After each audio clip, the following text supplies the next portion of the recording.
Should I allow pets in my rental property? So over the years, I have developed a comprehensive opinion on this question, highly debated. Everyone has a different opinion. No one is right except for me. The answer is yes, you should allow pets in your rental property. Here's my recommended pet policy. Up to 2 pets, 30-pound limit, with a pet rent rather than a security deposit. Let's break it down. You can have, here's our pet policy. You can have up to 2 pets, 2 cats, 2 dogs, or a cat and a dog. None of those pets can be over 30 pounds.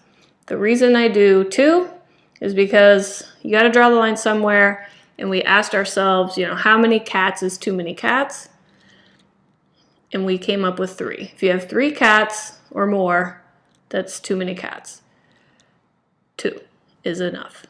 The other talk on the weight limit. So rather than trying to do a breed restriction or anything like that, we just do the weight limit because it just gets rid of any of the, aggressive breeds, which people will debate you on. There's no such thing as an aggressive breed. Also, who cares? 30 pounds or less, okay? The smaller dogs, regardless of how well behaved the dog is, a smaller dog is gonna typically do less damage than a bigger dog, which again, people will argue a lot about, but the point is, I don't want aggressive breeds on my properties, and even if a little dog attacks you, you probably end up being fine.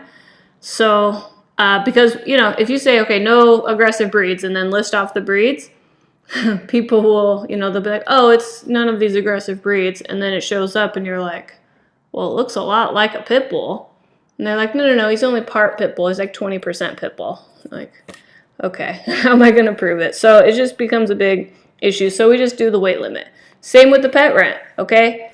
Security deposit, people will do a standard security deposit, a damage deposit, and then a pet deposit.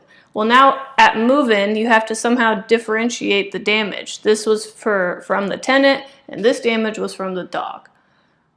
And it's really hard to prove like who caused the stain on the carpet. Was it the dog or the tenant? Who knows? Who cares? Put it all together as one deposit. There's no reason to differentiate it. And then having the pet rent obviously just increases the income for the property, which helps offset any of the increased expense from allowing the pets in the first place. Now, why even do all this is because when you have a rental property up, the advertisement up, and let's say there would be 10 people interested in the property. Well, if you don't allow pets, those 10 people just went down to like 3 people, because the majority of people around here in the greater Seattle region have a pet, or at least want the option or the opportunity in the future to get a pet. Okay, and I have a bunch of examples of people not coming or moving out, or like I had a guy living at a place. He had a girlfriend. His girlfriend had a dog.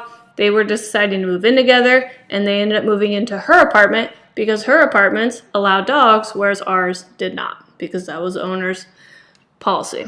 So there's a bunch of examples like that you're just going to have a wider tenant pool if you allow pets, obviously, right? So you'll have reduced vacancy, and then you'll also reduce vacancy because people with pets tend to stay longer than people without pets. It's harder to move when you have a pet. Just a fact. It's harder to move, and it's harder to find another place with a pet. So embrace pets, reduce your vacancy, increase your income, and it's going to be great.